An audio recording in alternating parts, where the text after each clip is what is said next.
The Frog Prince by the Brothers Grimm.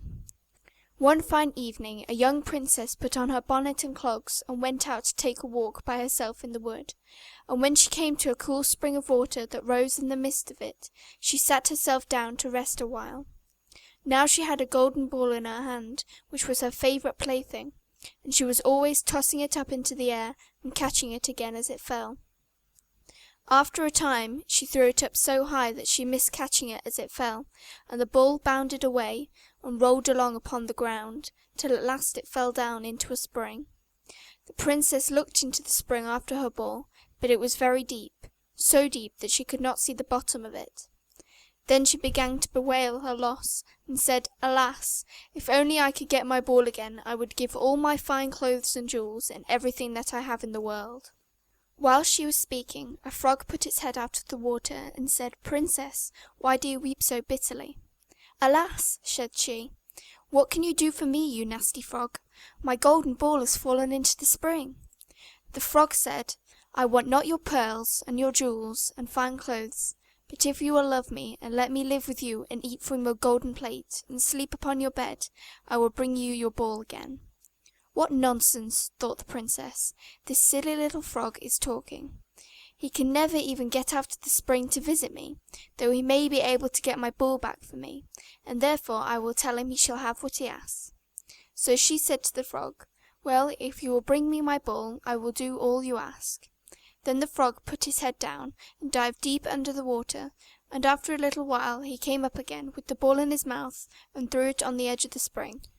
As soon as the young princess saw her ball, she ran to pick it up, and she was so overjoyed to have it in her hand again that she never thought of the frog, but ran home with it as fast as she could.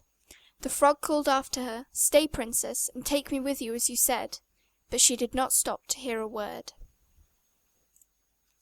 The next day, just as the princess had sat down to dinner, she heard a strange noise, tap, tap, plash, plash, as if something was coming up the marble staircase, and soon afterwards there was a gentle knock at the door, and a little voice cried out and said, "Open the door, my princess dear, open the door to thy true love here, and mind the words that thou and I said, by the fountain cool in the greenwood shade."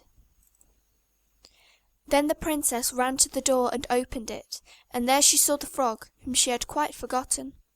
At this sight she was sadly frightened, and shutting the door as fast as she could, came back to her seat. The king, her father, seeing that something had frightened her, asked her what was the matter. "There is this frog," said she, "at the door, that lifted my ball for me out of the spring this morning. I told him that he should live with me here, thinking he could never get out of the spring, but there he is at the door, and he wants to come in." While she was speaking, the frog knocked again at the door, and said, "Open the door, my princess dear, open the door to thy true love here, and mind the words that thou and I said, by the fountain cool in the greenwood shade." Then the king said to the young princess, "As you have given your word, you must keep it, so go and let him in." She did so, and the frog hopped into the room, and then straight on, tap, tap, plash, plash, from the bottom of the room to the top, till he came up close to the table where the princess sat. "Pray lift me upon your chair," said he to the princess, "and let me sit next to you." As soon as she had done this, the frog said, "Put your plate nearer to me, that I may eat out of it." This she did, and when he had eaten as much as he could, he said, "Now I am tired. Carry me upstairs and put me into your bed." And the princess, though very unwilling, took him up in her hand and put him upon the pillow of her own bed, where he slept all night long. As soon as it was light he jumped up, hopped downstairs, and went out of the house. "Now then," thought the princess, "at last he is gone, and I shall be troubled with him no more." But she was mistaken, for when night came again she heard the same tapping at the door, and the frog came once more and said, "Open the door, my princess dear, open the door to thy true love here, and mind the words that thou and I said, by the fountain cool in the greenwood shade." And when the princess opened the door, the frog came in and slept upon her pillow as before, till the morning broke, and the third night he did the same. But when the princess awoke on the following morning, she was astonished to see, instead of a frog, a handsome prince, gazing on her with the most beautiful eyes she had ever seen, and standing at the head of her bed.